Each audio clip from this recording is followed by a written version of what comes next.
Buen día, doctor. Buen día, profe. Buen día, doctor. ¿Me escuchan bien? Por supuesto, ¿no? Por suerte.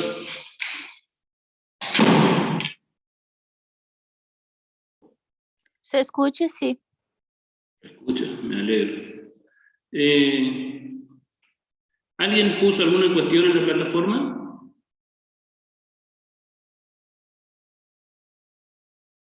¿Pusieron alguna pregunta, algún cuestionamiento, alguna inquietud, algo que no haya quedado claro de la charla? ¿No? No, creo que no, profe. Parece que nadie puso nada, ¿no? Estaba esperando de que ustedes me exijan. Bueno, habíamos hablado de insuficiencia cardíaca. Y Casoni sigue sentado en el mismo lugar. ¿Cómo hacemos para sacarle a Casoni al lado de la playa esa? Está en un morro ahí en un cerro. Estoy presente, doctor, se me cuelga el internet. No, yo no dije que vos no estabas presente, dije que estaba en el mismo lugar nomás. Y Voy de a paso, cambiar la foto, ¿no? por suerte que estás presente. Bueno, habíamos hablado de insuficiencia cardíaca descompensada. Hablamos algo de edema de pulmón. Y por ahí dejamos entrever, digamos, algunos aspectos también que en parte puede formar parte de ese espectro, digamos, de disfunción miocárdica, ¿no? Del corazón normal, que es, digamos, que de alguna manera es sometido a cargas o a lesiones mínimas o severas, ¿no? De acuerdo a la gravedad y al tiempo en que actúa sobre el miocardio tiene mecanismos de descompensación, ¿no? Que va compensando la carga de presión, la carga de volumen, o se remodela cuando hace algún evento coronario, algún infarto, y después, mientras tanto, del corazón normal, el corazón normal que está sometido a esas injurias, de alguna manera se mantiene todavía un funcionamiento adecuado con presiones de llenado normal, pero ya tiene mecanismos que hacen que el miocardio esté afectado, digamos, y tiene alguna alteración estructural. Después comienza a tener una alteración funcional más tarde. Y ahí es donde comienzan a aumentar las presiones de llenado o a disminuir el volumen minuto.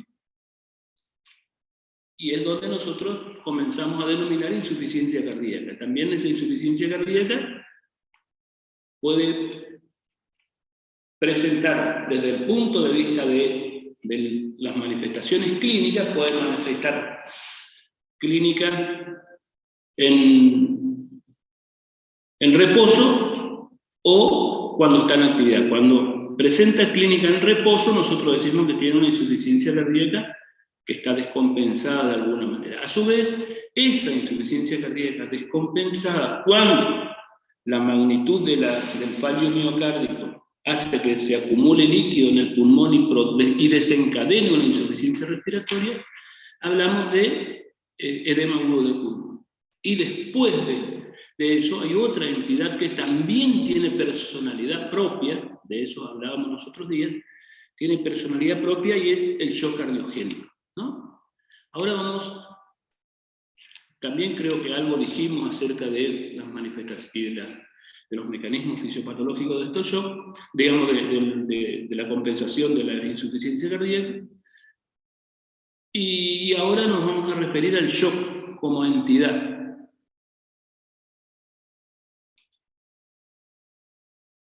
¿No?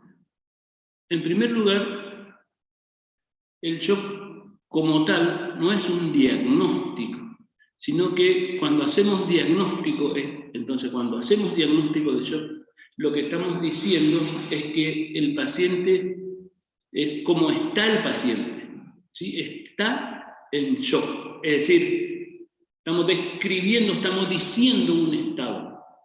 Ojo, un estado fisiopatológico y clínico, pero ese shock, para completar el diagnóstico, tenemos que decir la causa, para a partir de ahí iniciar un tratamiento adecuado, ¿no? Por eso es que cuando hablamos de shock, es la falla del sistema circulatorio en mantener una perfusión tisular efectiva.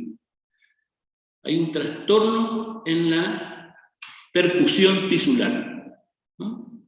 Fíjense ustedes, y tiene como sustento una falla del sistema circulatorio. El sitio comprometido es la unidad anátomo-funcional de la microcirculación, ¿no? Intersticio y célula.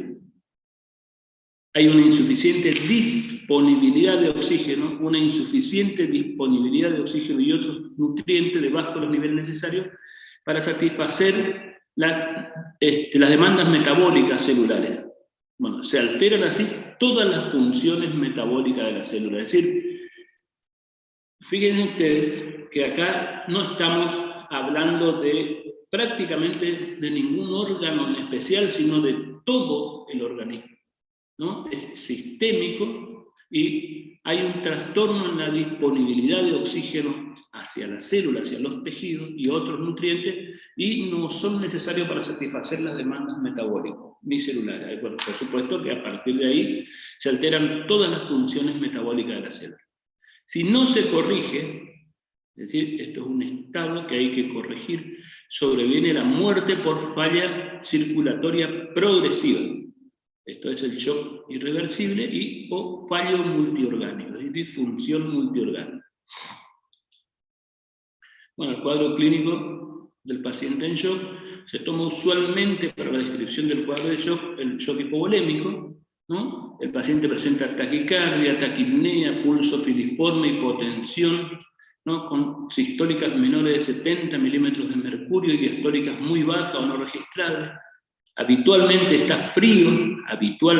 frío, sudoroso, tiene sudoración profusa, tiene sed intensa, sensación de desasosiego, ¿no? Sensación de muerte inminente, trastorno del sensorio y esto, síndromes confusionales que pueden llegar al coma inclusive. Puede tener en algunas circunstancias síncope, convulsiones y muerte. Es decir, esto es en resumen lo que nosotros vamos a ver en los distintos grados, digamos, distintas clases de shock. Desde el punto de vista fisiopatológico, ¿no? Por supuesto que ya habíamos dicho recién que hay una inadecuada, ¿no? Se establece una falla de adecuación, una inadecuada,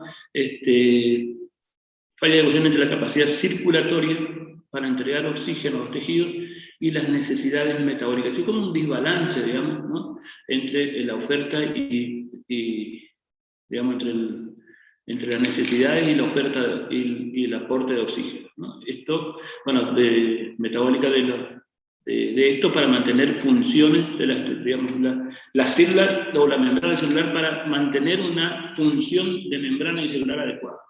Bueno, fundamentalmente tenemos dos grandes grupos de shock desde el punto de vista fisiopatológico, que serían con baja disponibilidad de oxígeno y shock con disponibilidad de oxígeno normal o aumentada. Es decir, esto con respecto a la disponibilidad de oxígeno, ¿no? Con baja disponibilidad de oxígeno tenemos el hipovolémico, cardiogénico y el obstructivo, ¿no? Con disponibilidad de oxígeno normal, el shock séptico y el shock anafiláctico. Desde el punto de vista de las manifestaciones clínicas, bueno, signos y síntomas comunes a cualquier tipo de shock, tenemos la hipotensión, tensión arterial media por debajo de 70, ¿no? TAM por debajo de 70, o sistólica por debajo de 90. En hipertenso, una disminución de la TAM mayor a 40 milímetros de mercurio de la basal, ¿sí? Cuando baja por debajo de 40, por arriba de 40 milímetros de mercurio de la basal en los pacientes hipertensos, desde el punto de vista de la tensión arterial, podemos suponer que el paciente está en shock. Dijimos que todos tienen taquicardia como mecanismo de respuesta, tratando de compensar ese inadecuado aporte de oxígeno y nutrientes a los tejidos. Está taquipneico,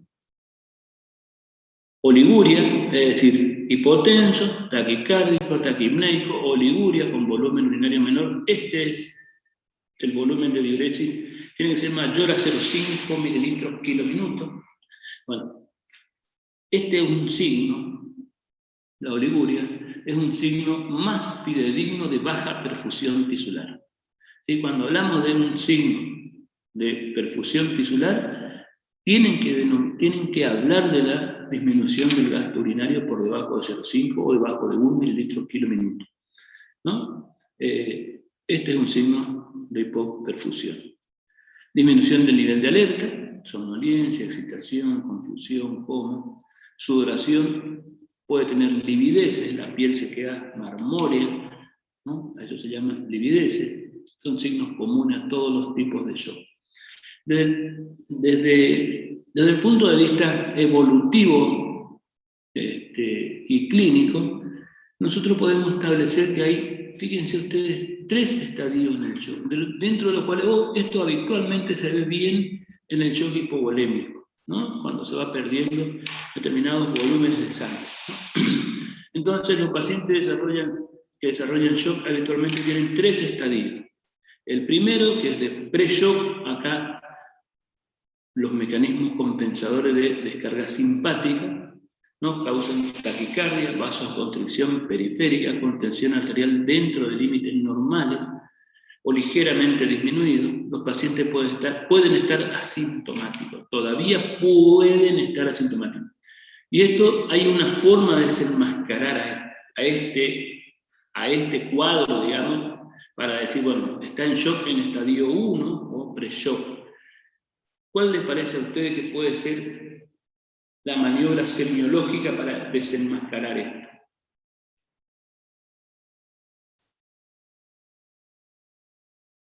Digamos, el paciente perdió 1,5 litros de sangre, todavía tiene la frecuencia cardíaca. Perfusión tisular. ¿La? Perfusión tisular. No. La perfusión tisular, del teste de la perfusión tisular. No te escucho, a ver, de Ramos, ¿no? Ramos de chat. Sí. La perfusión tisular con apertar el dedo para ver. El relleno capilar, decís vos. Sí. El relleno capilar. Puede ser el relleno capilar enlentecido, puede ser uno. ¿Qué otro más puede llegar a ser? Acidosis metabólica. No, una maniobra clínica, dije yo, una maniobra semiológica, que puede desenmascarar todavía, está taquicárdico, tiene buena tensión arterial, ¿no? Tiene 110/70 de tensión arterial, puede llegar a tener retardo circulatorio y tiene hipotensión ortostática. Si ustedes le sientan de golpe, va a bajar la presión más de 20 milímetros de mercurio, ¿no? El pulso. El segundo estadio, acá se ve bien ya el cuadro, los mecanismos compensadores no logran su objetivo, baja la tensión arterial, este es el cuadro típico, comienza la hipoperfusión de órganos, la taquicardia se acentúa y aparece el ortotapismo, sin duda que es mucho más manifiesto. El estadio 3, o disfunción multiorgánica, o fallo multiorgánico, se hace manifiesto el fracaso de los mecanismos compensadores, la arteria disminuye aún más, aparecen evidencias claras de hipoperfusión orgánica y falla multiorgánica, es decir, comienza a haber, además de la oliguria, aumento de la urea, creatinina, puede haber signos de coagulación intravascular diseminada, signos de afectación hepática o intestinal, bueno, la disfunción neurológica que ya habíamos visto. Estos son los elementos clínicos que tienen todos los tipos de shock. Bueno, un paciente que sospechamos que tiene shock, rápidamente tenemos que solicitar, ¿no? Hemograma, coagulograma, función renal, lactato, ¿no? Ácido láctico, gases arteriales en forma seriada, es decir, hay que repetir los estudios cada hora, después de cada maniobra que nosotros hacemos, tenemos que monitorear en forma sistemática y seguida al paciente. Bueno, un ionograma sérico y urinario para mirar, ¿no? Para tratar de hacer diagnóstico de causa fundamentalmente. Desde el punto de vista de la clasificación fisiopatológica, tenemos shock cardiogénico, hipovolémico, distributivo y obstructivo. ¿no? Shock cardiogénico, hipovolémico, distributivo y obstructivo. Esto es lo que la mayoría se acuerda. Por ahí, bueno, el shock cardiogénico, el hipovolémico y el obstructivo son con disponibilidad de oxígeno baja, y el shock distributivo es con disponibilidad de oxígeno normal o alta.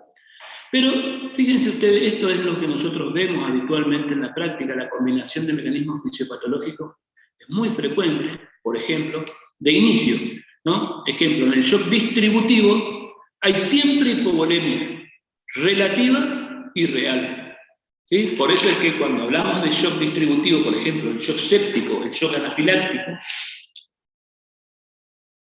la primera etapa terapéutica es, o la segunda, es la reposición de volumen, ¿no? Entonces, la combinación es frecuente. Por ejemplo, de inicio, en el shock distributivo hay hipovolemia real y relativa. En la evolución del shock, ejemplo, el compromiso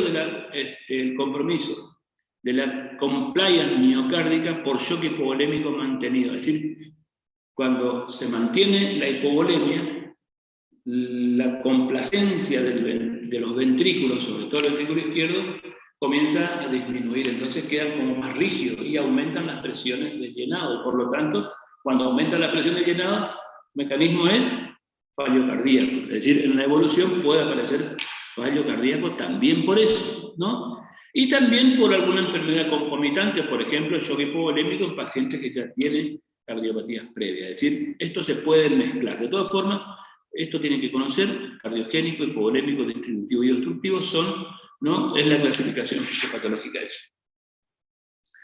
Bueno, esto es para que tengan idea cuáles son las características hemodinámicas del shock cardiogénico, hipovolémico, obstructivo y distributivo, en cuanto a la presión arterial, al gasto cardíaco y a la presión capilar pulmonar. También hay otras variables que se monitorean, como por ejemplo presión, saturación de oxígeno de sangre venosa mixta, consumo de oxígeno, disponibilidad de oxígeno, resistencia periférica. De todas formas, esto es lo mínimo que tenemos que conocer. En todos los shocks la tensión arterial está disminuida. Pero fíjense que en el shock distributivo, por ejemplo, el gasto cardíaco está aumentado. Es decir, el shock distributivo, en las primeras etapas, sobre todo el shock séptico, cursa con un índice cardíaco elevado, con un índice cardíaco por arriba de 2.2 litros por metro cuadrado de superficie, mientras que el resto de los shocks, el cardiogénico, el hipovolémico y el obstructivo, tienen gasto cardíaco e índice cardíaco bajo, por debajo de 2.2 litros por metro cuadrado de superficie corporal, ¿no? Y en cuanto a la presión capilar pulmonar, el cardiogénico siempre tiene presión capilar pulmonar elevada, el hipovolémico tiene disminuida, falta volumen, el obstructivo puede tener disminuida o normal, y el distributivo puede tener, dijimos que inicialmente tiene hipovolemia, o sea que tiene baja, puede tener normal o puede tener elevada. Bueno, justamente para establecer el diagnóstico de estado del paciente y el tratamiento en este cuadro debe ser simultáneo, ¿no? Tenemos que ver cuál es el o los mecanismos fisiopatológicos involucrados para hacer tratamiento, para hacer una indicación terapéutica, cuál es la etiología, sin duda, para tratarla, y qué medidas terapéuticas se deben tomar y cómo es monitoreo. El shock es una de las emergencias médicas por excelencia, ¿no? Yo diría que es la primera emergencia médica que se la tomó como tal, digamos, ese estado, ¿no? Tenemos que buscar signos de hipoperfusión tisular rápidamente, cuáles son: alteración del sensorio, relleno capilar lento y oliguria, signo de hipoperfusión tisular. La presión arterial no es un signo cardinal. Ya vamos a ver que el shock séptico, por ejemplo, y en los primeros estadios del shock hipovolémico, la presión arterial puede estar en rangos normales, así que hay que hacer diagnóstico de shock por los signos de perfusión fundamentalmente, ¿sí? Y a partir de ahí buscar las causas. Discriminar qué signos clínicos están involucrados en la causa del shock y cuáles, ¿no?, a la puesta en juego de mecanismos de compensación. Es decir, por ahí la causa del shock vemos elementos clínicos que forman parte de la causa y otros que son mecanismos de compensación. Por ejemplo, si escuchamos un soplo sistólico en toda la sístole que apareció recién, eso es un hallazgo que es de la causa del shock, ¿no? Digamos, en ese caso, y está en edema agudo de pulmón con hipotensión, así que estamos con shock, así que estamos hablando de una disfunción valvular aguda, por ejemplo, ¿no? Es una emergencia cardiovascular. El tiempo que el paciente permanece en shock es crítico en su pronóstico. Cuando hacemos diagnóstico de shock, ya tenemos que buscar la causa y tratarla, y tratar al paciente en shock. No, el diagnóstico definitivo de la causa no siempre es claro desde el inicio. Entonces, de entrada tenemos que comenzar a ver variables fisiopatológicas. El paciente tiene un lactato por arriba de 3 y tiene una TA baja, o no, pero de todas formas tiene signo de hipoperfusión, con oliguria, palidez, relleno capilar lento, taquicardia, y está ansioso, está en shock. Medimos presión venosa central, si está disminuida le falta líquido. Y ese puede ser un shock hipovolémico, puede ser un shock séptico, puede ser de cualquiera de las dos causas, o inclusive otra. Bueno, buscar, por supuesto, que en la historia clínica, interrogar acerca de antecedentes inmediatos, el examen físico, buscar elementos clínicos que lo indiquen la causa, ¿no? Bueno, si se dispone un ecocardiograma transtorácico que debería formar parte de la evaluación clínica inicial. Con el eco nosotros ya podemos ver rápidamente si se trata de algo cardiogénico o no, a partir de ahí, o por lo menos con disfunción miocárdica, y evaluar prueba terapéutica. Bueno, el médico debe permanecer al lado del paciente evaluando medida terapéutica hasta que la situación esté controlada. Es decir, no debemos movernos porque es un paciente crítico y depende de nuestra presencia, y a su vez nos vamos a dar cuenta de la evolución, ¿no? Indicamos una conducta o una terapéutica y tenemos que estar al lado monitoreando y evaluando la respuesta. La monitorización invasiva, o sea, poner un catéter en la arteria, poner, ¿no? Algo para saber cómo está el paciente, no puede demorar la reanimación inicial. El tiempo en que el paciente está en shock es crítico en la recuperación y en el pronóstico. Eso es, si sospechamos, ya tenemos que comenzar a tratar, no después. Y rápidamente, cuando estamos al lado del paciente, vemos si el paciente tiene un gasto cardíaco alto o bajo. Si tenemos un eco, sin duda, ya medimos el volumen de fin de diástole, el volumen de fin de sístole, el volumen sistólico por frecuencia cardíaca, ya sabemos el gasto cardíaco rápidamente. Y si sabemos el gasto cardíaco, tenemos la superficie corporal, sabemos el índice cardíaco, ¿no? Entonces, el volumen minuto sobre superficie corporal es índice cardíaco. Tiene un índice cardíaco por arriba de 2.2 litros por metro cuadrado y tiene signo de hipoperfusión, y seguramente está en shock distributivo, ¿no? Disculpe, por ahí yo me voy muy rápido, parece. ¿Me están entendiendo? ¿Soy claro en la explicación? Profe, Sí. ¿puedes repetir esa parte que dijiste? De si sabemos de la superficie corporal, sabemos el índice cardíaco y el volumen minuto. Leticia, ¿podés creer que tratar de hablar un poquito más pausado, así te entiendo, porque si no... Sí, esa parte yo no entendí. Vos dijiste si sabemos la superficie corporal, sacamos el índice cardíaco Claro. a partir Sí. del volumen minuto y la superficie corporal. Y el índice cardíaco es volumen minuto sobre superficie corporal. Porque, y es algo que yo siempre explico, alguien de 50 kilos no tiene el mismo volumen minuto que alguien de 110 kilos. ¿No? Entonces, el volumen minuto de alguien de 50 kilos va a ser 3,5 litros, 4. Entonces, a esa persona, si nosotros decimos que el volumen minuto es 5, decimos, hay hipovolémica, en shock. Pero resulta que tiene 50 kilos y tiene 1,60 metros de superficie corporal.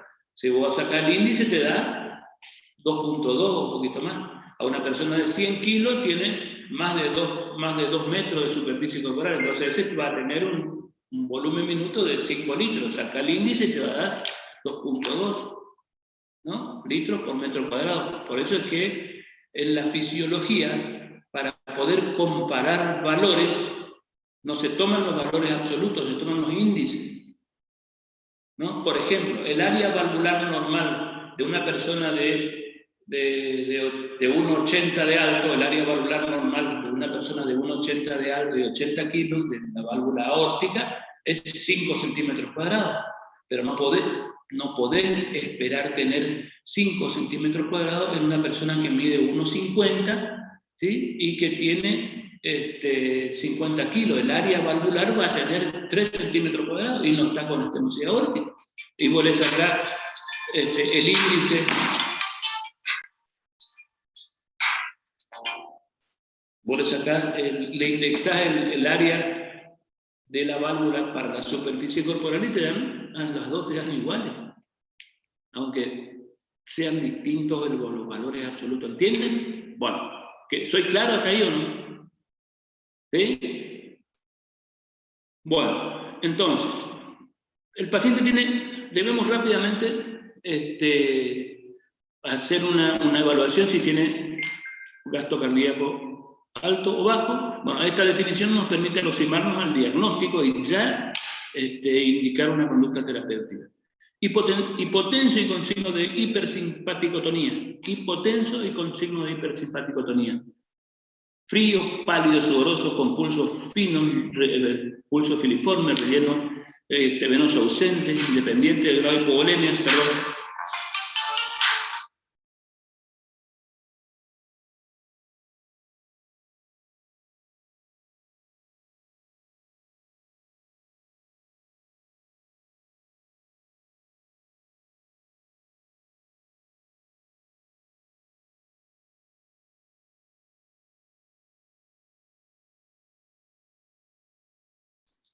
No va a molestar más, disculpen. Bueno, entonces, si está hipotenso y con signo de hipersimpaticotonía, es decir, pálido, frío, sudoroso, con pulso filiforme, relleno venoso ausente, taquicárdico con disminución de la presión diferencial, es decir, se acerca a la sistólica y la diastólica, ¿no? Cursa con gasto cardíaco bajo, ¿no? En el ecocardiograma ya dijimos que lo que podíamos ver, ¿no es cierto? Gasto cardíaco bajo, volumen minuto disminuido, fundamentalmente, ¿no? O gasto cardíaco disminuido.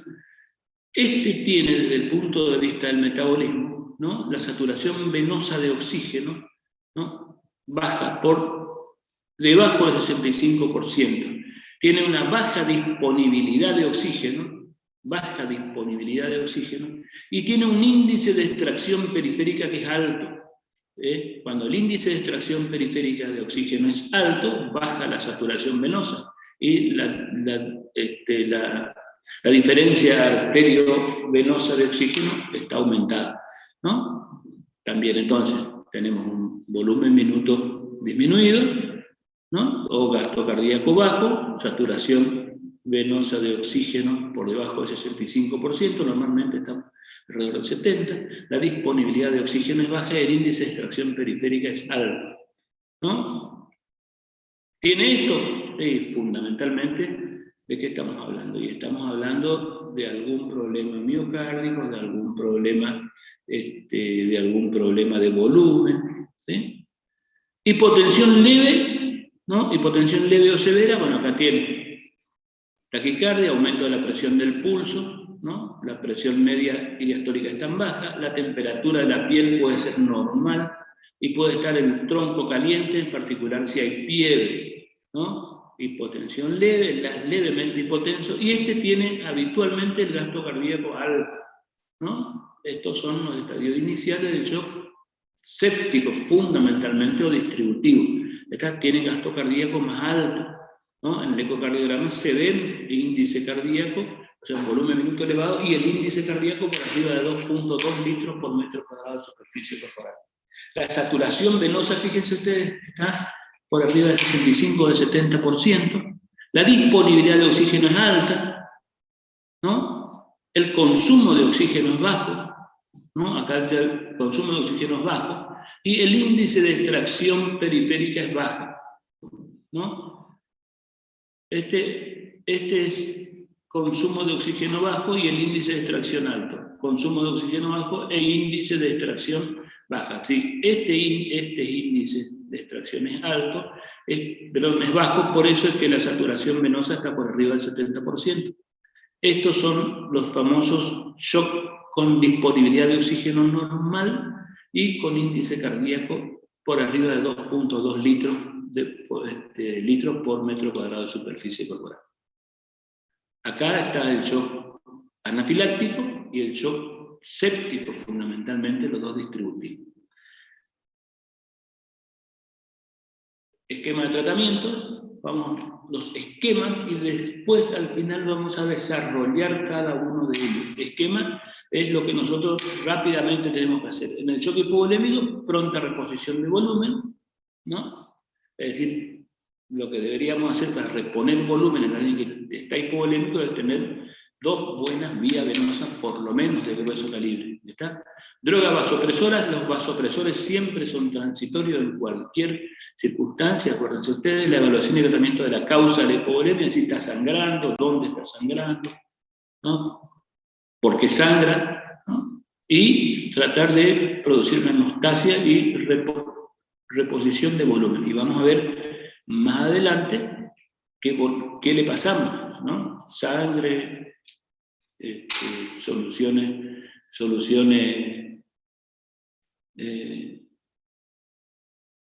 cristaloides, coloides, ¿no? Y manejo hipotensivo, es decir, este es un concepto relativamente nuevo en los casos de politraumatismo, en las personas que tienen trauma abdominal cerrado. El médico, el emergentólogo o el intensivista, ¿no? Lo que hace es no mejorarle la presión arterial, no ponerle en valores tensionales adecuados, porque con esa tensión arterial, por ejemplo, de 100, tiene algún vaso, algún capilar, alguna arteria chiquita, y pierde más sangre. Entonces lo que lo hace con la hipotensión controlada, se llama ese manejo hipotensivo, hipotensión controlada, lo que hace es que la persona, que el siniestrado, que el paciente pierda menos sangre, ¿no? Entonces busca como objetivo tensiones del 70, 80, tensiones arteriales históricas como máximo, ¿no? Hasta corregir la causa, ¿no? Esto se hace en la emergencia, viene el cirujano y el anestesista le decimos que debe seguir con hipotensión controlada hasta que el cirujano clampee el vaso de sangre. Cuando clampea, comenzamos la reanimación con otro objetivo. Entonces, choque hipovolémico, bueno, fíjense ustedes, acá esto es clase 1, la clasificación de choque hipovolémico de acuerdo al volumen de sangre que se pierde, ¿no? El volumen de sangre que perdió, ¿no? Y cómo están los hallazgos semiológicos y algunos de laboratorio. Por ejemplo, en el shock clase 1 pierde menos de 750 mililitros, esto es una persona que es donante de sangre, por ejemplo, que puede no estar en shock, ¿no? 750 mililitros, ¿no? Pérdida de sangre menos del 15%, el pulso menos de 100, la presión arterial está normal, presión del pulso normal, frecuencia respiratoria, no hay mucho cambio, la diuresis más de 0,5 mililitros por kilo de peso por hora, y puede tener ansiedad si es un trauma. Pero fíjense ustedes, la clase 2 ya cambia el porcentaje de volumen. Fíjense ustedes, el pulso, ¿no? Perdió 750.500, ya está con una frecuencia cardíaca más de 100, pero la presión sigue normal, ¿no? Acá podemos encontrar hipotensión ortostática, la presión del pulso está disminuida, la frecuencia respiratoria aumenta un poco más, la diuresis de 20 a 30 comenzó a disminuir. Ya esto podemos hablar que perdió 1500 y de acuerdo a la velocidad con la que se pierde el cuadro que esté en el paciente. En cuanto a la conciencia, moderado o ansioso, en el clase 3, fíjense ustedes, está confuso o ansioso, pero la pérdida de volumen es de 1500 a 2000, por supuesto casi el 40% de la volemia, la frecuencia cardíaca está en 120 por minuto, la presión arterial acá sí está baja, la presión del pulso disminuida, la frecuencia respiratoria ya está entre 30 y 40, fíjense ustedes, está bien taquipneico, la diuresis por debajo de 0,5 mililitros por kilo, ¿no? Y este es el típico, estos dos encuadrarían dentro de lo que se llama pre-shock y esto, estado de shock. ¿no? Y después de la reanimación, la disfunción multiorgánica. Pierde más de 2.000 mililitros, se pierde alrededor del más del 40% de la volemia, la frecuencia cardíaca está por arriba de 140 por minuto, la presión del pulso está disminuida, la presión arterial también, ¿no? La frecuencia respiratoria por arriba de 35 por minuto siempre, la diuresis, hay oliguria o oligoanuria, ¿no? Y está confuso. Esto es para tener una idea, le encontramos con 140 frecuencia cardíaca, 35 frecuencia respiratoria, pálido, sudoroso, con relleno capilar de más de 2 segundos, y este perdió más o menos 2.000 mililitros, como mínimo, y ya tenemos que comenzar a reanimar con esa idea, digamos, ¿sí? Disculpe, una consulta. Con respecto a la clase 3, Sí. ¿hay algún ejemplo en especial que podría presentar esa pérdida, ese volumen? ¿O a partir del 3 y 4 ya tendríamos que estar pensando en una falla multiorgánica? Mirá, lástima que ustedes no tienen prácticos presenciales, porque en estas últimas 2 semanas tuvimos 2 pacientes que ustedes hubieran visto espectacularmente, la clase 3 y clase 4 de shock. Herida de arma blanca, uno todavía está internado, de un chiquito, 24 años, herida de arma blanca, con hemoneumotórax, y en herida de arma blanca en el tórax, penetrante y perforante, y en el hipocondrio derecho, y le abrió el hígado en 2. Así que ese pacientito tuvo clase 3 o 4 de shock, digamos, llegó en este estadio, ¿no? Llega al hospital más o menos así, y a los 10 minutitos mientras le hacían todo, llega a este estadio con trastorno de la conciencia. Y por supuesto que hay que resolver todo, intervención quirúrgica, hemostasia hepática, sutura del hígado, colocación de tubo en tórax, drenaje del hemotórax y del neumotórax, y se ve esto, digamos. Y un politrauma, trauma abdominal cerrado, ruptura esplénica, una disección de una ruptura de aorta, por ejemplo, o de grandes vasos, trauma, eso se ve, ¿no? Bueno, shock hipovolémico, ¿no? Ya vimos los estadios del shock y vimos qué es lo que tenemos que hacer. También el esquema terapéutico del shock cardiogénico, bueno, mantener una adecuada presión de perfusión coronaria debería ser nuestro objetivo, optimizar la precarga ventricular, ¿no? Optimizar la precarga. Fíjense ustedes, ¿qué harían ustedes para optimizar la precarga ventricular?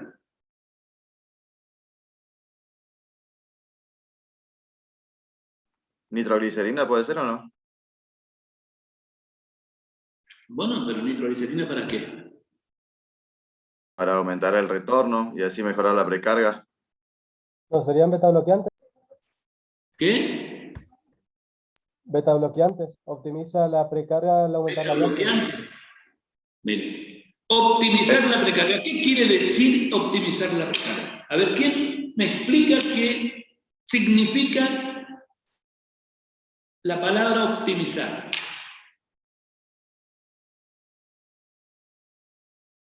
¿Qué significa optimizar? Mejorar. ¿Eh? ¿Qué? Mejorar. ¿Y qué significa mejorar? Explícame qué es mejorar. Llevar a valores normales la precarga, doctor. ¿De qué? Llevar a valores normales la precarga. ¿Cuándo? ¿Cuándo? Cuando llega a un volumen efectivo de carga, de precarga, digamos. Cuando está anormal. Cuando está anormal, llevar a volumen a precargas normales. ¿Y cuándo está anormal? ¿Quién me explica cuándo está anormal? ¿No sería cuando todo ese líquido se va... Anormal es cuando está muy alta o muy baja. ¿Queda claro, no? Optimizar significa, si está baja, subirle, y si está alta, bajarle. ¿Queda claro, no? Sí, doctor. Ah, bueno, eso es lo que me tienen que decir, porque si no, como que parece que no entienden lo que significa. Optimizar ni es subir ni es bajar. Optimizar es llevarle a un valor fisiológico, ¿sí? Si está alta, bajarle, si está baja, subirle. Por ejemplo, le mido la PVC y tiene una PVC baja, ¿qué tengo que hacer? Pasarle líquido. Y lo hace. ¿Y por qué en el shock cardiogénico le pasa el líquido? Y porque tiene una PVC baja, ¿y qué tengo que hacer? Optimizar la precarga. Y si tiene la PVC alta, que debería ser lo que pasa siempre, ¿qué es lo que tengo que hacer? Bajarle, y ahí sí le doy la nitroglicerina. ¿Queda claro? Entonces, optimizar la precarga significa optimizar la precarga. ¿Queda claro? Pero tienes que saber qué significa optimizar, porque si no, viste que le ponemos nitroglicerina, sí, casi siempre sí, porque en el cardiogénico uno asume, pero a veces está baja. Entonces, optimizar la precarga, disminuir la poscarga ventricular. Fíjense ustedes que acá pongo optimizar la precarga. Y acá pongo disminuir la poscarga. ¿No? Disminuir la poscarga o la resistencia periférica. Si estoy hipotenso y en shock, ¿cómo voy a disminuir? Esa es la pregunta. ¿Y por qué voy a disminuir? ¿Por qué les parece a ustedes que yo debo disminuir la poscarga? Para mejorar el volumen minuto cardíaco. Para mejorar el volumen minuto o volumen sistólico, eso, ¿no? Bueno, y por supuesto que debo tratar si hay problemas de ritmo, ¿no? Las taquiarritmias o las bradiarritmias o los bloqueos, en el caso de que los tenga.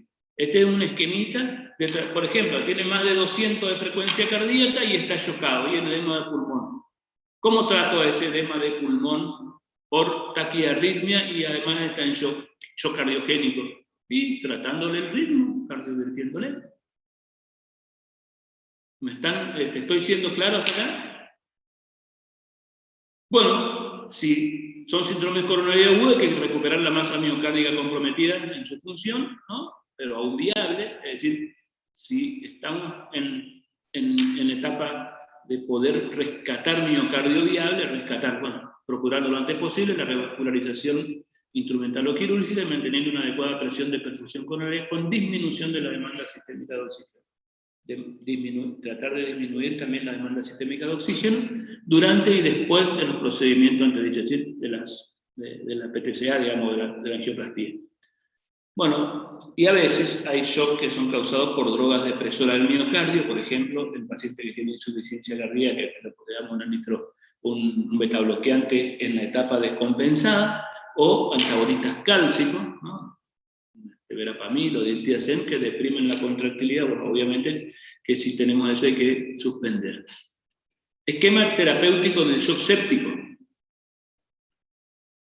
Fluido, enérgico y como paso inicial. Eso de vuelta a optimización de la precarga.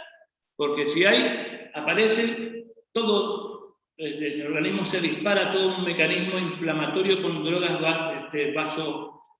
vasodilatadoras, ¿no? O vasoplégica, y se produce una dilatación de todo el lecho capilar. ¿Qué va a pasar? Y el volumen intraarterial queda como bajo, ¿no? Entonces se comporta como hipovolémico inicialmente. ¿Y qué es lo que tenemos que hacer? Optimizar la precarga. Reanimación con líquido hasta tener una PVC de 8 centímetros de agua.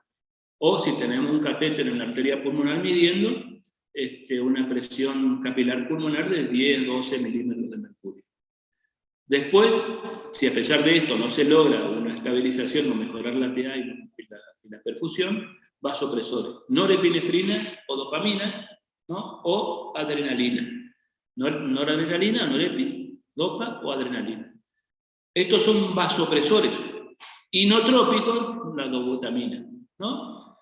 Y por supuesto que antibióticos en forma adecuada para siempre cuando se hace diagnóstico de sepsis severa o de infección grave o de shock séptico, dentro de la primera hora un esquema antibiótico adecuado y a buena dosis, ¿no?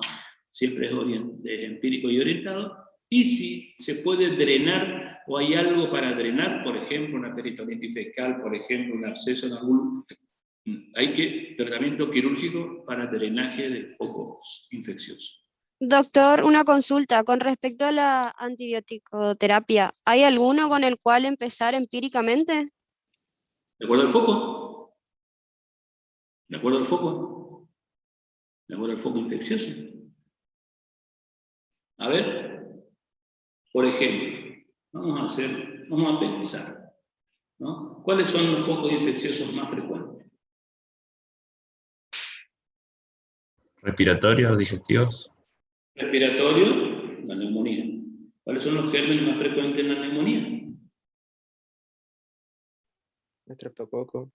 Y está institucionalizado si tiene enfermedad respiratoria crónica o si es un paciente ambulatorio de la calle. Los tres tienen gérmenes distintos. Entonces, si es un paciente que vive en un asilo y encima tiene un EPOC, y viene con una neumonía y está séptico. ¿Cuál es el germen más frecuente? Súper enfocada. Si no sabes las cosas que tiene con todas las hamburguesas de lo que se te ocurra, las pizzas esas, ¿viste? De zanahoria, curry o de lenteja y no sé. Son como una pseudomonas. Entonces, ¿qué antibiótico le vamos a poner? Una bolsa de esto. Algo que cubra el antibiótico. El micrófono. No tiene harina, está hecho de semillas. Leandro, tu micrófono. Leandro se fue a dormir la siesta y me dejó el micrófono abierto. Listo, bien, Leandro. Apagaste tu micrófono. Bueno, esa fue la mamá de Leandro que vino y apagó. Bueno,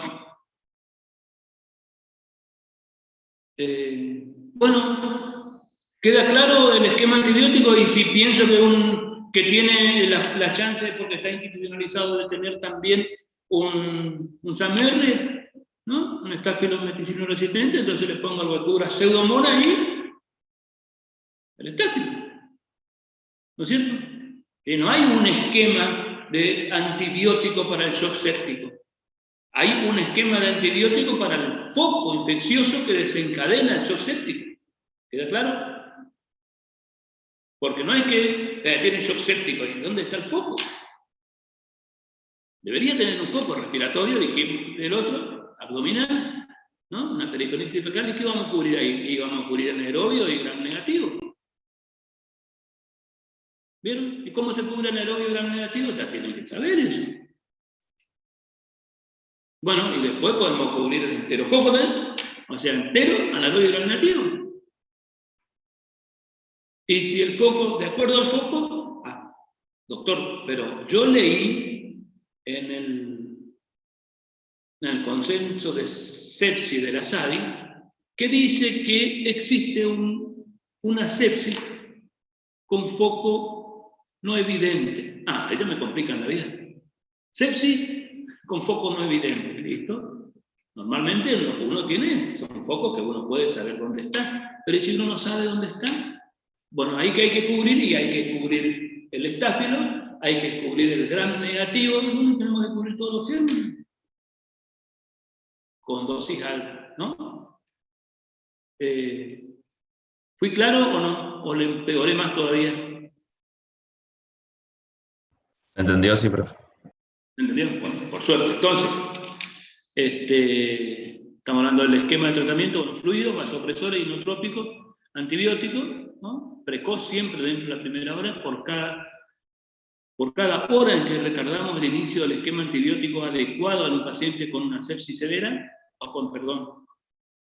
no existe más la sepsis severa. En paciente con séptico, aumenta la mortalidad cerca del 20%, 17 a 20%. Bueno, y drenaje del foco séptico precoz. Shock anafiláctico. Fíjense ustedes que cuando le ponemos tratamiento al shock anafiláctico y todo, le ponen primero dexametasona. ¿Qué hace la dexametasona en el shock anafiláctico? Nada, no hace. Bueno, porque las personas se mueren porque no tienen la vía aérea permeable. La dexametasona actúa dentro de 4 o 6 horas recién. Bueno, entonces, recordar que el shock anafiláctico se puede revertir rápidamente con el tratamiento, a veces persiste, ¿no?, el estado de shock, o a veces mejora y después aparece de vuelta.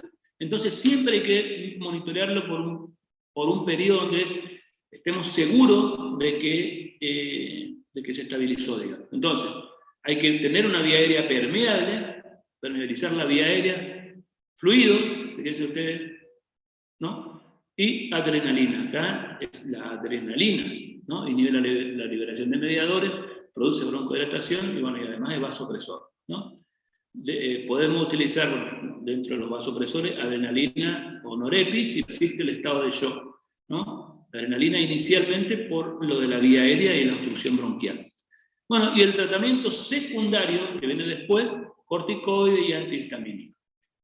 Esto es el esquema. Después vamos a ir desarrollando cada uno de ellos.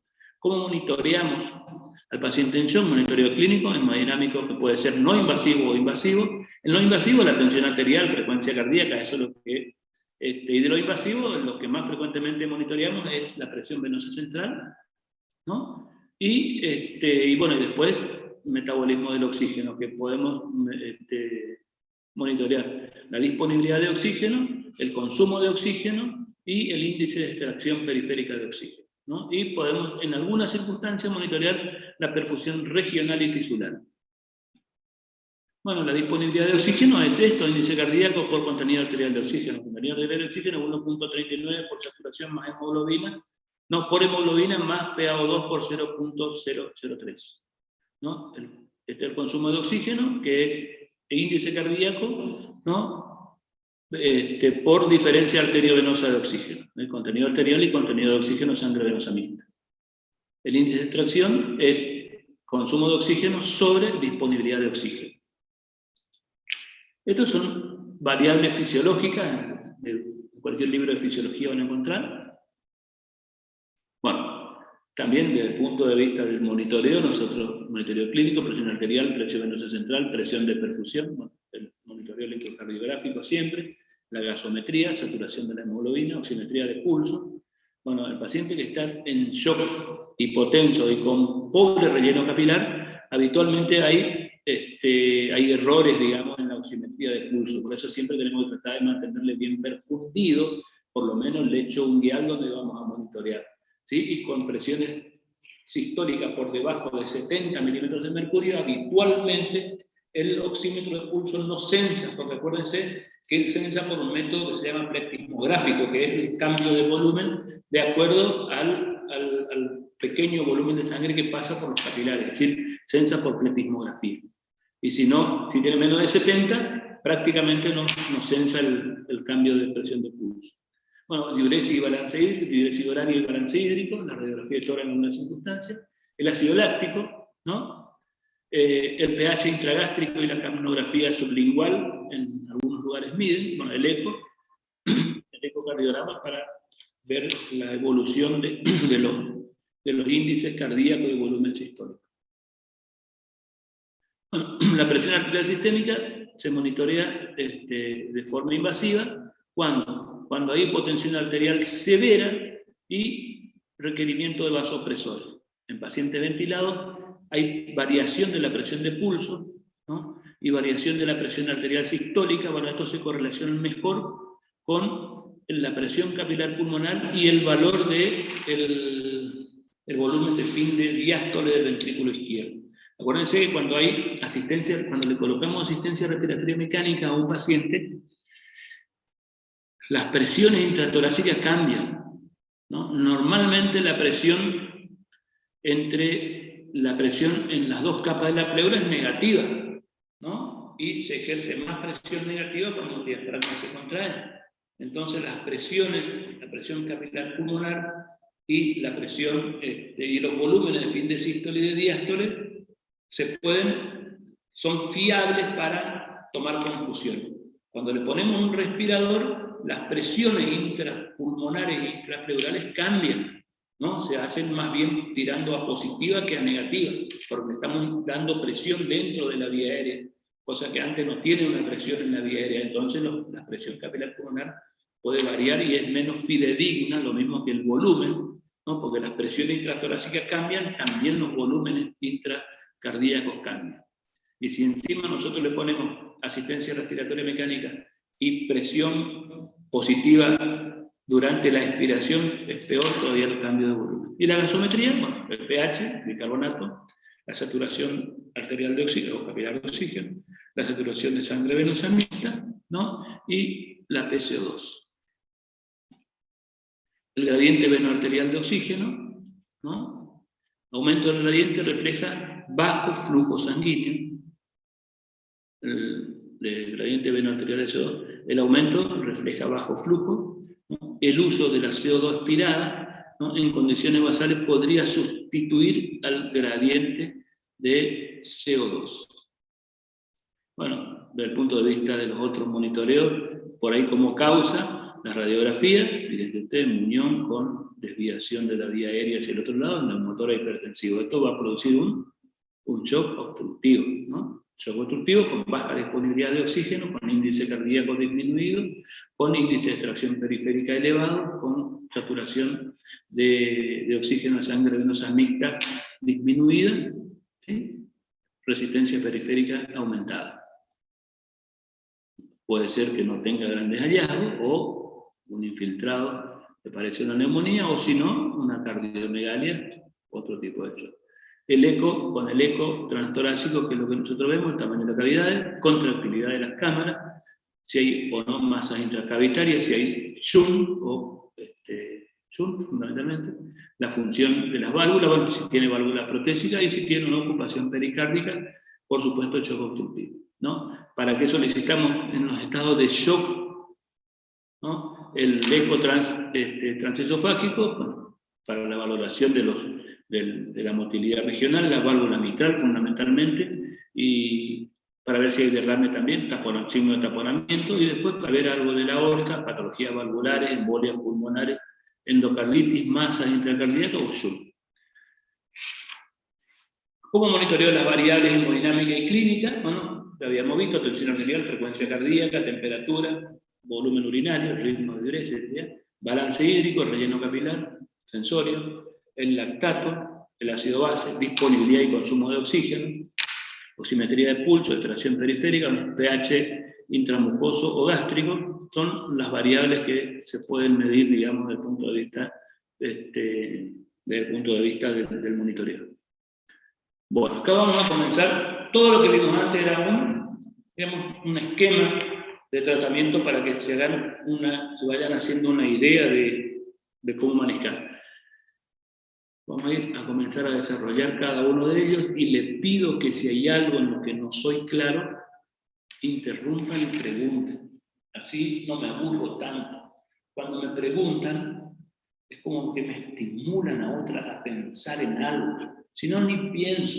Bueno, el shock hipovolémico entonces, ¿no? ¿Por qué una persona puede entrar en shock hipovolémico? Bueno, porque pierde sangre, ¿no? Externa, se producen desangrados detectables, si lo vemos, o sangrado interno, son hemorragias no constatables a simple vista, por pérdida de plasma, es decir, puede ser hemorragia digestiva que no se manifieste, puede ser o hacia una cavidad, hacia el tórax o hacia el peritoneo, o en el retroperitoneo, no se ven, ¿no? Los traumas de pelvis, por ejemplo, las caídas del paciente cuando cae sobre su dorso, sobre la pelvis, de más de 3 metros, tienen lo que se llama fractura libro abierto, entonces la pelvis se abre y después se vuelve a acomodar. Esa fractura me hace sangrado peri y parafracturario, puede llegar a perder hasta 5 litros o más de sangre, y no se ve porque no cae por ningún lado, se va por el retroperitoneo, todo despegando la fascia, digamos, y es mucha la sangre que pierde. Entonces a esa persona le tenemos que pensar que va a entrar en shock, pensar que va a sangrar mucho y que no se va a ver, y comenzar a monitorearle y a reponerle rápidamente antes de que entre en shock. Bueno, entonces, puede perder por hemorragia externa o interna, hemorragia no constatable a simple vista, por pérdida de plasma, se producen pacientes grandes quemados, ¿no? Pierden mucho volumen de plasma, por falta de aporte adecuado de agua y sal, ¿no? Por pérdida excesiva de agua y sal, por rápida formación de un tercer espacio, bueno, se produce cuando, ¿no?, en algún lugar del organismo, ¿no?, se concentra en pocos minutos una cantidad importante de líquido. Por ejemplo, los ilios, ¿no? Cuando se detiene el tránsito intestinal, dentro de la luz intestinal puede aumentar la cantidad de líquido y 3 cuadras. Acuérdense ustedes, ¿quiénes se acuerdan en fisiología cuál es el volumen por día de secreción de saliva? ¿1 litro 200? ¿Puede ser? ¿1 litro, litro y medio, profesor? 1 litro 200, litro y medio. 1200, 1500. La producción de líquido en el estómago.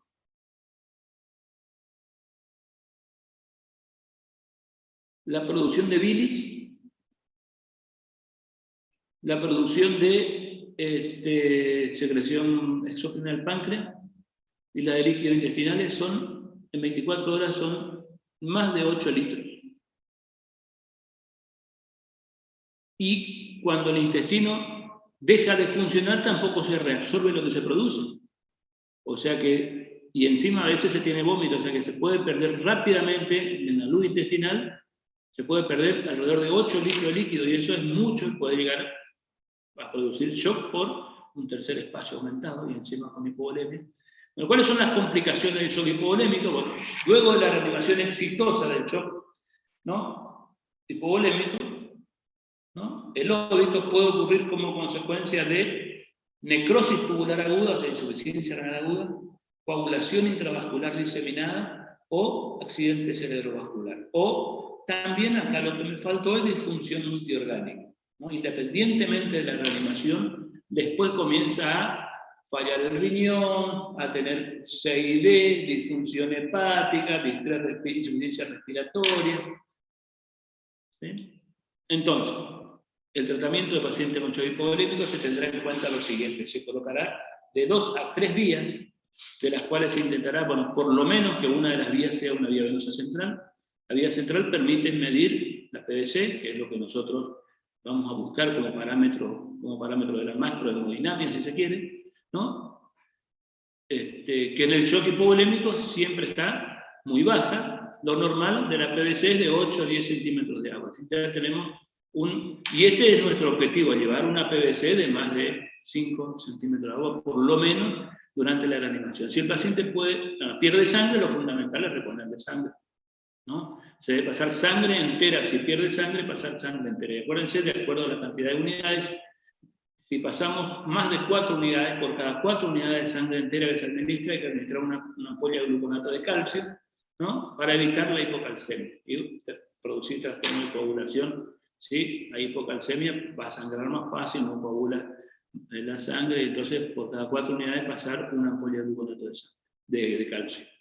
Ojo, bueno, cuando pasamos gluconato de calcio, que tenemos que diluir y pasar en forma muy lenta, porque eso también puede, y no mezclar con el cloruro de potasio. Si se trata de un quemado que pierde plasma, ¿sí? Doctor, una bolsa de sangre aumenta 3 o 4% del hematocrito del paciente. Más o menos de 3 a 4%. 4% de lo que nosotros solemos interpretar siempre, ¿no? Bueno, si se trata de un quemado, los quemados pierden plasma, tienen mucho volumen, ¿no? Por las lesiones se lo puede expandir también con plasma, ¿sí? El plasma es un expansor plasmático. Bueno, en forma inmediata, previo a la sangre, se pueden usar expansores que pueden ser cristaloides o coloides. Cristaloides, la solución fisiológica o el Ringer lactato. Bueno, como cristaloides se usa solución fisiológica o fisiológica enriquecida con mayor cantidad de sodio. Esto prácticamente en los últimos años no se utiliza más. La solución fisiológica normal, la 0,9, tiene un 70 miliequivalentes por frasco, esto ustedes deben saber, ¿no? También se usan mucho como expansores en Argentina el Dextran 40 o el 70. La albúmina se puede usar, pero se usa poco porque es muy de alguna. Tenemos en la actualidad los famosos, la gelatina, el gelifundina, eso que suele andar bien cuando se pasa en los shock hipovolémicos. En la reanimación, entonces, el primer tratamiento a realizar mientras se realiza el ejercicio diagnóstico se debe colocar buena vía, debe ser el mayor diámetro posible, con una longitud que no exceda los 15 centímetros, porque si no ejerce mucha resistencia al paso del fluido.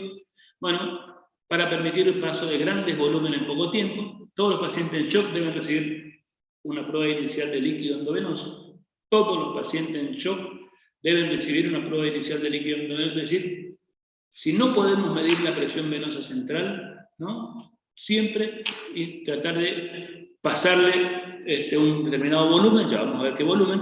La cantidad de líquido necesaria es imprevisible, se debe guiar por los cambios en los parámetros clínicos, tensión arterial, frecuencia cardíaca, diuresis, y si tenemos presión venosa central es clave.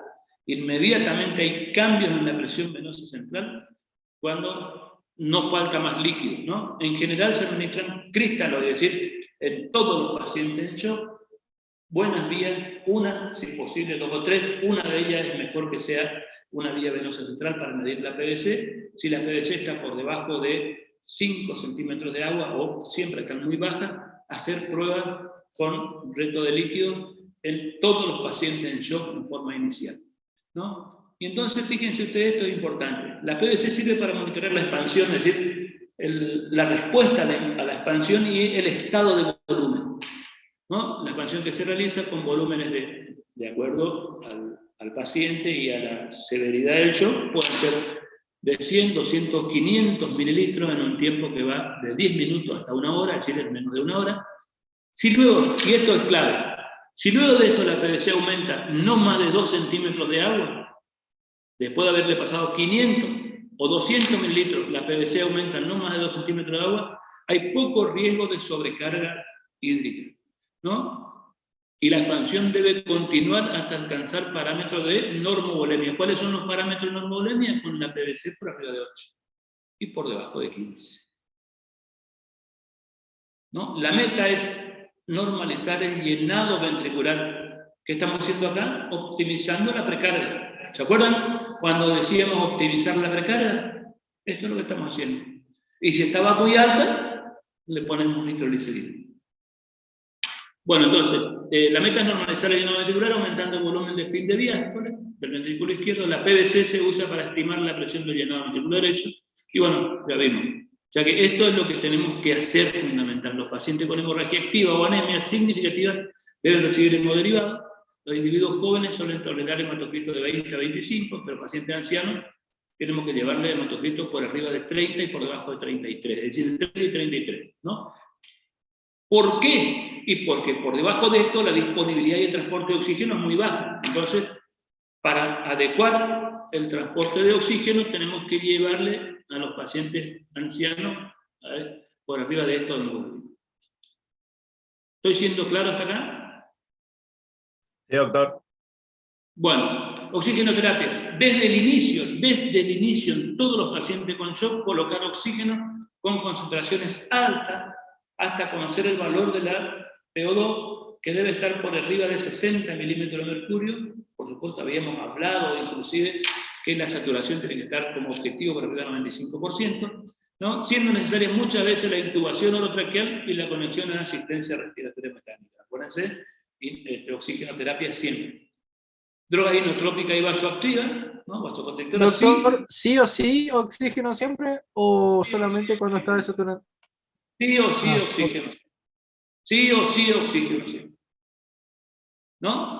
Paciente en shock dijimos que tiene un desbalance entre la oferta y la demanda de oxígeno, así que cuanto más le demos, por lo menos en la reanimación inicial, seguro, hasta que se estabilice.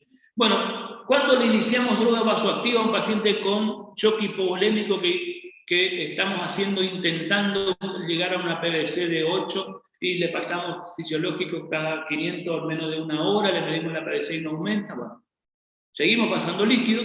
Ahora, si le pasamos 500, 1500, por ahí le medimos la PVC está en 8, no seguir reanimando, no seguir expandiendo, porque estamos ahí optimizamos la precarga. Entonces, si en 15 a 20 minutos de expansión enérgica no se logra compensar, el paciente debe recurrir a uso de droga vasoactiva, ¿no?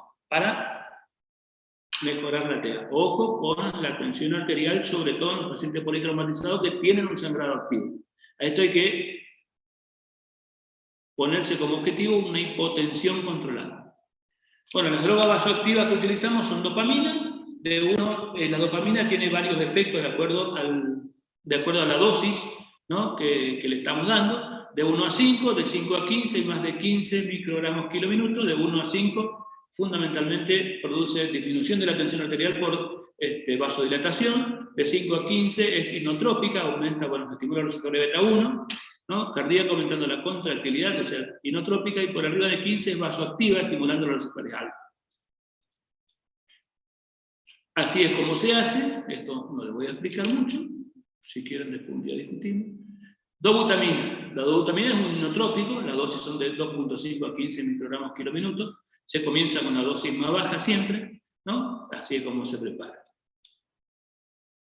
norepinefrina, la dosis eficaz, fíjense ustedes, de 0,7 a 210 microgramos por minuto, ¿no? Se añade, bueno, a esto es como se comienza, de 2 a 4 gramos minuto y se va aumentando.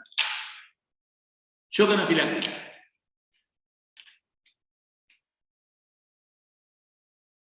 Bueno, en el shock anafiláctico, ya vimos, buscamos a alguien que le picó una avispa o que sabía que era alérgico o recibió algún medicamento en la guardia y de pronto comienza con excitación, dificultad respiratoria, estridor laringio, vasodilatación, vasoplejía, ¿no? Excitación y trastorno de la conciencia a veces, ¿no? Entonces, el shock anafiláctico, el manejo de la vía aérea es prioritario, ¿no? Se debe administrar oxígeno al 100%, puede ser necesaria la intubación orotraqueal. En caso de no poder intubar por edema laringio se realiza criscostomía, ¿no?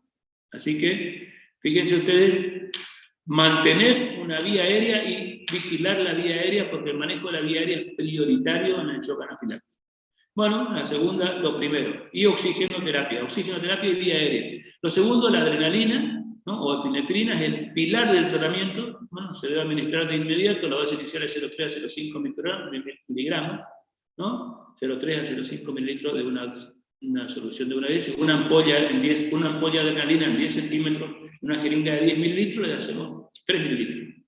Así le decimos 3 o 4 mililitros. Y ahí lo vamos repitiendo, se puede repetir cada 20 minutos si es necesario, pero vamos vigilando, mejora la TA, no mejora, lo vamos vigilando, ¿no? Se puede repetir cada 20 minutos si es necesario. A los pacientes con compromiso respiratorio importante o hipotensión pueden recibir adrenalina por vía endovenosa. ¿Está? Por vía yugular interna o femoral, 3 a 5 mililitros, una solución 1 en 10.000, ¿no? Con un monitoreo cardiológico estricto. Se administra 0,1 mililitro, o sea, 0,1 miligramos, en una solución de 1 en 1000, diluido en 10 centímetros de solución fisiológica, se extenderá. Bueno, esto es la forma en la que se hace, digamos. Habitualmente esto ya es más del manejo del intensivista o de la emergencia.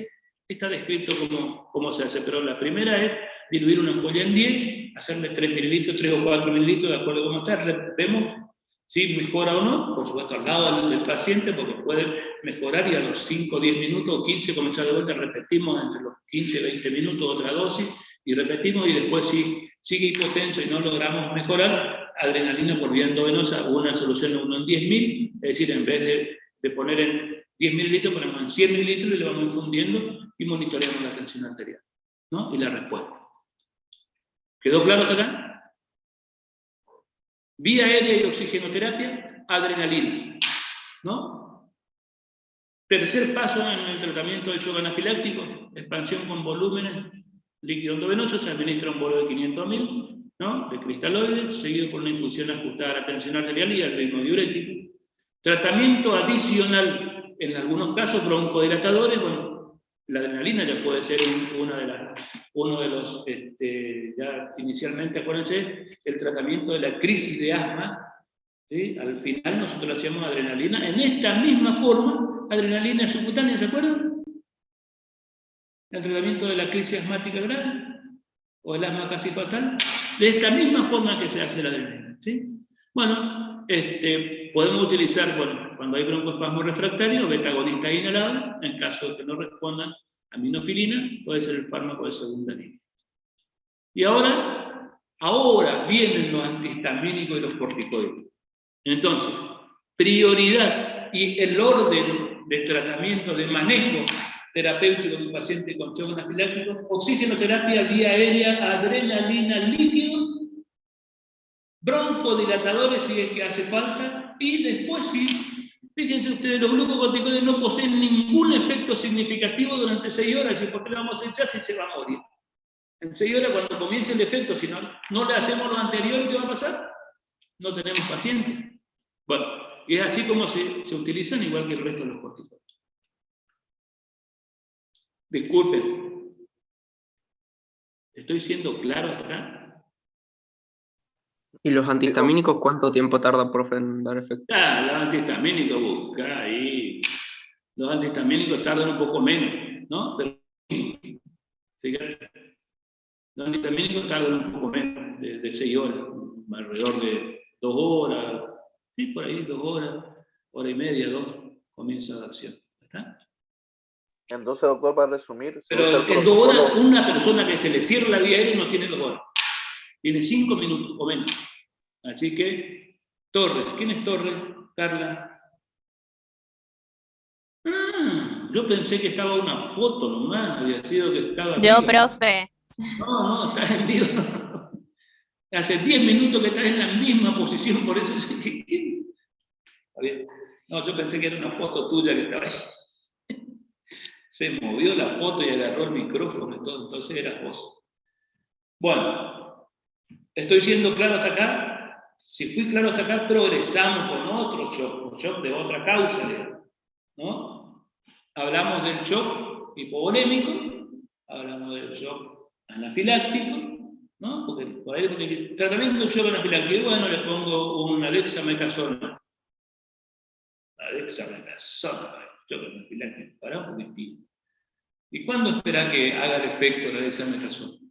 Si vos sabés que el cuadro de shock es severo de obstrucción de glotis, son otras las medidas previas, digamos, ¿no? Lo mismo que cuando hablamos de shock hipovolémico, buscar donde sangra, y por supuesto, si está en shock, ya comenzar a reanimar, ya vimos cómo, cuáles son los objetivos de volumen. Bueno, shock cardiogénico. Secundario infarto agudo de miocardio masivo, bueno, eso es lo más frecuente, ¿no? Secundario a un nuevo infarto en pacientes con infartos previos, también, ¿no? Por estadio terminal de insuficiencia cardíaca, habíamos hablado, ¿no? Esta vendría a ser lo que se llama insuficiencia cardíaca refractaria, si ustedes quieren llamarle, pero en shock. Por infarto de ventrículo derecho, otra causa. Por taponamiento cardíaco, esto vendría a ser obstructivo, ¿no? Taponamiento cardíaco. Bradiarritmia extrema, taquiarritmia extrema, o en estadio final de la sepsis, ¿no? Hay una disfunción miocárdica. Por eso que decíamos que a veces se mezclan los mecanismos, ¿no? Cardiogénicos. ¿Sí? ¿Qué se entiende por extremo? Bradiarritmia o taquiarritmia extrema. ¿Qué? ¿Qué se entiende por extremo? Por extremo. Esto voy a volver a repetir. Les dije, cuando hablamos de, no me acuerdo de qué, de insuficiencia cardíaca descompensada, era que las frecuencias cardíacas por arriba de 180 por minuto, ¿sí? Solo esa frecuencia cardíaca puede hacer que el corazón disfuncione. ¿Recuerdan que habíamos hablado? En ese caso, aún un corazón que no tenga trastorno miocárdico, una frecuencia cardíaca por arriba de 200, latidos por minuto, la diástole es tan corta que no permite un buen llenado, ¿no? Entonces, como no permite un buen llenado, tampoco va a haber un buen volumen. El volumen de fin de diástole es muy pequeño y el volumen sistólico también va a ser pequeño. Es decir, solo esa frecuencia hace que el corazón disfuncione, ¿no? Y que pueda entrar en edema agudo de pulmón o en shock cardiogénico, cuando la frecuencia cardíaca es muy por arriba de 180. Para shock por arriba de 200, pónganle, ¿no? Y la bradiarritmia extrema es cuando el aumento del volumen de fin de diástole y el volumen sistólico no son suficientes, no son suficientes para compensar, ¿no? El aumento del volumen sistólico. Entonces, frecuencia cardíaca por debajo de 30, decimos por debajo de 30 y por arriba de 200, si vos querés un número, ¿no?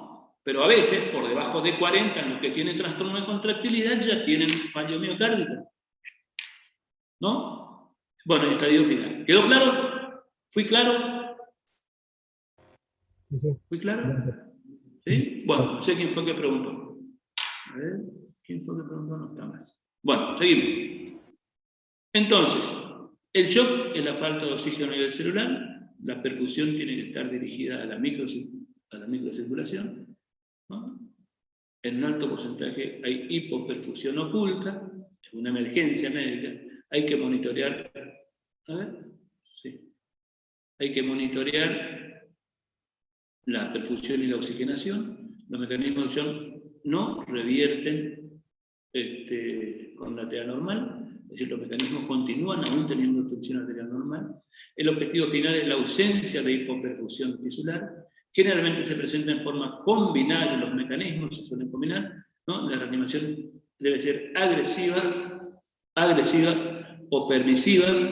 Agresiva o permisiva. ¿Por qué permisiva? Porque a veces dijimos que nosotros como objetivo teníamos la hipotensión controlada. Eso sería permisiva, ¿no? Bueno, el mejor monitoreo es un médico al lado de la cama que sepa interpretar la situación rápidamente. Entonces, esto es rápido lo del shock, ¿no? Ahí va, el paciente lo sienta con shock. Severa vasoconstricción periférica, frialdad generalizada, cianosis periférica, puede tener edema agudo de pulmón por la claudicación del ventrículo, puede presentar fracaso multiorgánico con falla renal, falla hepática y encefalopatía. El tratamiento de los shocks, fundamentalmente, fíjense ustedes, depende de la causa, ¿no? Cardíaco, del taponamiento, drenaje pericárdico. En el infarto ventrículo derecho, tratamiento de la expansión de volumen. En las bradiarritmias, bueno, mejorar la frecuencia cardíaca. En las taquiarritmias, mejorar la frecuencia cardíaca. Optimizar la frecuencia cardíaca sería si uno quiere. ¿Por qué? Porque en las bradiarritmias hay que aumentarla y en la taquiarritmia hay que disminuirla, ¿no? Por supuesto, en las taquiarritmias, cualquier arritmia con frecuencia cardíaca muy alta, y taquiarritmia que produzca descompensación hemodinámica, el tratamiento es cardioversión. Y eso no hay que discutir, ¿no? Cardioversión. Bueno, las otras causas de shock cardiogénico, obviamente se utilizarán inotrópicos cardíacos, ¿no? Las que más se utilizan son la dobutamina y la dopamina. Se pueden agregar dispositivos de circulación asistida si no se logra compensar al paciente luego de 30 minutos de tratamiento farmacológico óptimo a dosis máxima, y ahí se indica el balón de contrapulsación aórtica. Acuérdense, esto no es un tratamiento definitivo, el balón de contrapulsación ni las drogas. Es un tratamiento de paso o como puente hacia el tratamiento definitivo, que puede ser la corrección de la insuficiencia valvular, por ejemplo, de la ruptura de una cuerda tendinosa o del músculo papilar, o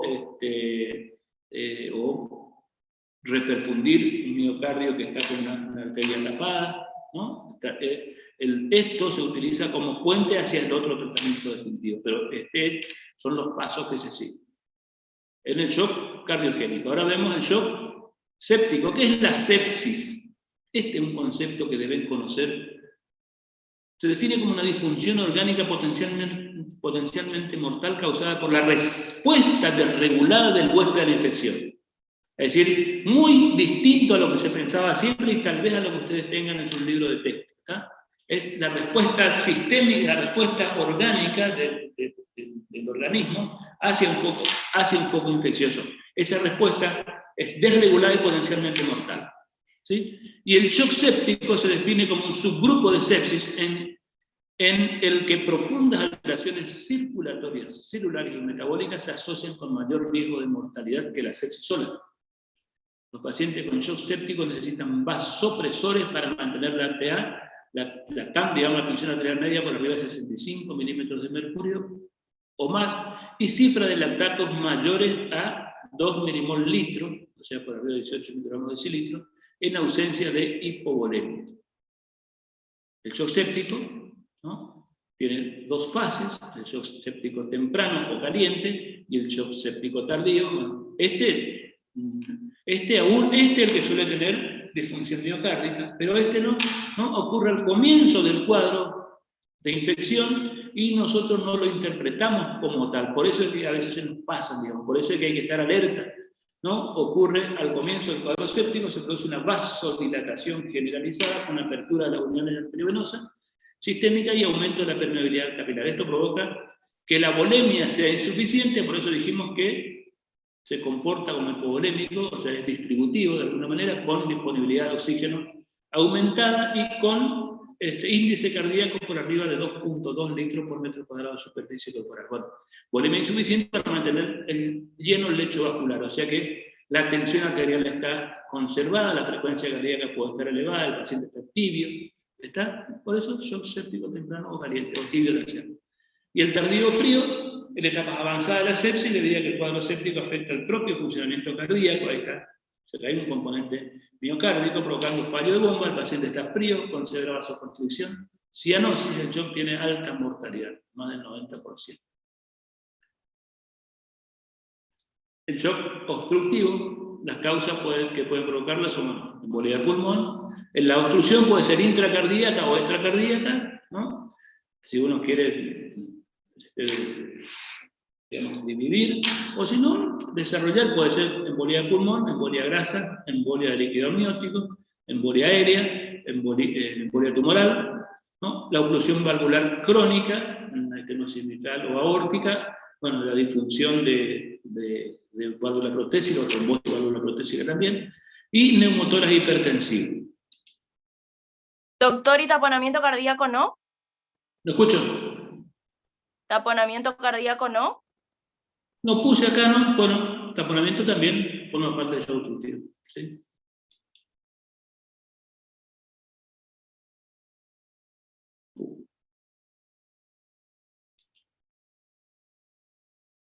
Bueno, hasta acá hemos llegado.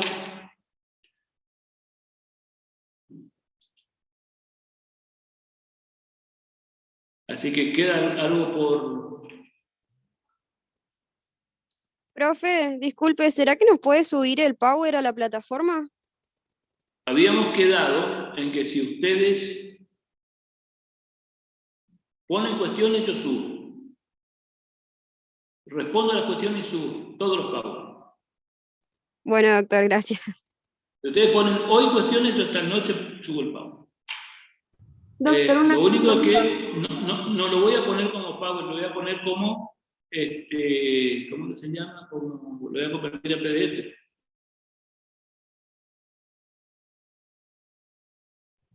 Una consulta, doctor. Usted dijo que el shock cardiogénico podría ser causa final de sepsis.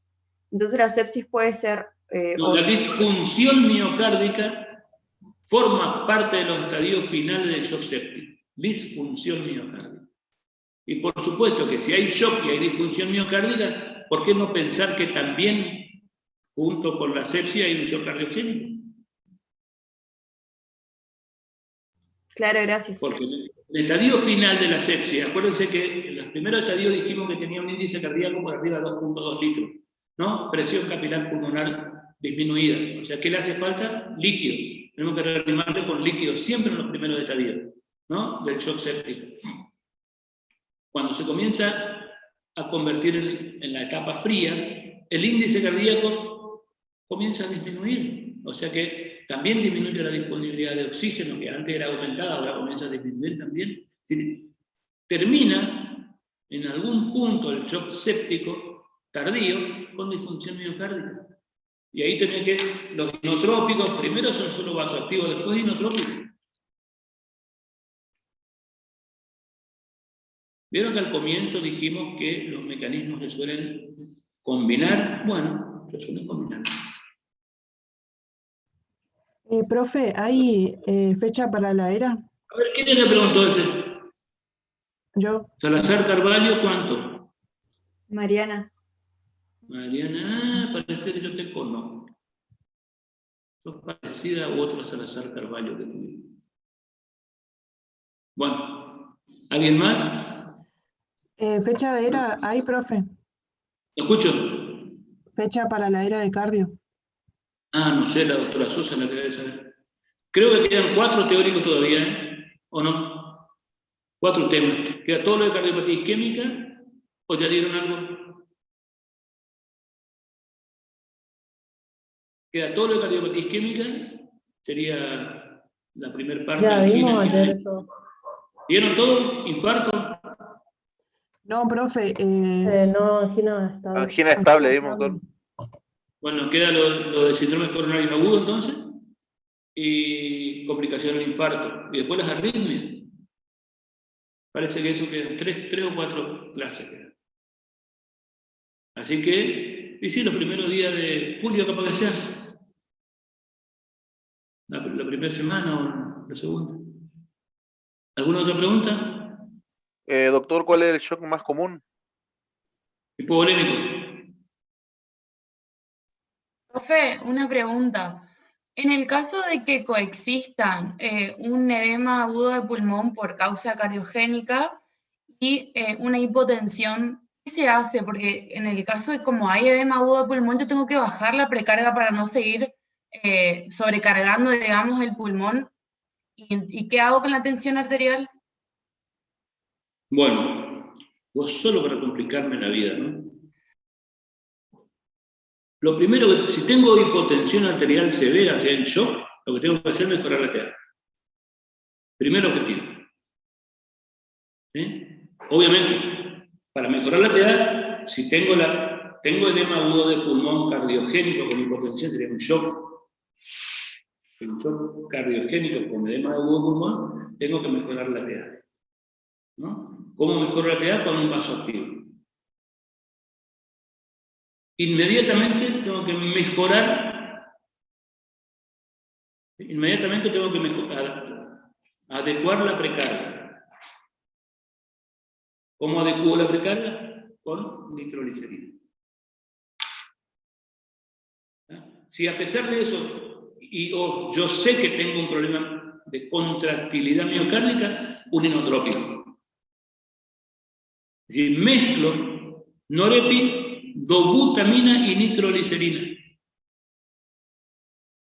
Y en otras circunstancias, por ejemplo, si la causa fue una ruptura de un músculo papilar o de una cuerda tendinosa y una insuficiencia mitral aguda grave, hasta puedo colocarle nitroprusiato de sodio para disminuir más la resistencia periférica. Acá, una cosa es la tensión arterial y otra cosa es la resistencia periférica. Entonces yo produzco vasodilatación, disminuyo la resistencia periférica y mejoro la contractilidad con el inotrópico. Fíjense, utilizo un vasodilatador, dos vasodilatadores si se quiere, un vasoactivo que es un vasoconstrictor y un inotrópico. Por supuesto que también tengo que mejorar la oxigenación, ¿no? Tiene edema de pulmón, sin duda tengo que mejorar la oxigenación arterial. La oxigenación, ¿cómo lo logro? En el caso de edema pulmón, y este paciente tubo urotraqueal, asistencia respiratoria mecánica y después sí todo el resto. Porque si no se nos muere. ¿Quedó claro ahí? Sí, muchas gracias. Paciente en shock séptico, creo que no desarrollamos mucho, creo que la primera parte sí. El paciente con shock séptico, que todavía está en etapa caliente, si no tiene disfunción respiratoria, es un paciente que se maneja exacta, es decir, por supuesto, adecuar la precarga, sería una expansión con volumen, siempre porque tiene un componente hipovolémico, 1000, 1500, hasta que las PVC estén 8 centímetros de agua, y a partir de ahí, si a pesar de eso sigue hipotenso, droga vasoactiva. La droga vasoactiva es o norepinefrina o dopamina. ¿Listo? En el shock séptico, por supuesto, tratar de drenar el foco y el antibiótico tenemos que hacerlo. Y si a pesar de eso tiene signo de insuficiencia respiratoria, o lo que hay que hacer es asistencia respiratoria mecánica protectiva. También forma parte, por supuesto, para tener una buena oxigenación.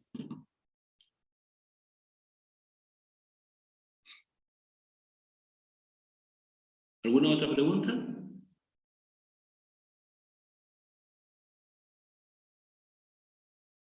¿Basterra está dando una clase, Basterra? ¿Quién es Basterra? Ah, ahí está Basterra. Yo pensé que estaba durmiendo, solo tu foto nomás. ¿Alguna otra pregunta? Profesor, yo le quiero consultar. Usted había explicado que cuando se produce justamente la dilatación de las cavidades del corazón, se empieza a liberar todo lo que son los mecanismos neuromorales. En el caso de que se empiece a liberar el péptido natriurético atrial, ¿no haría un negativo a comparación de...? Basterra, no te escucho, escucho un sonido, pero no te entiendo lo que decís. Si mandás en la plataforma te voy a responder. Bueno, profe.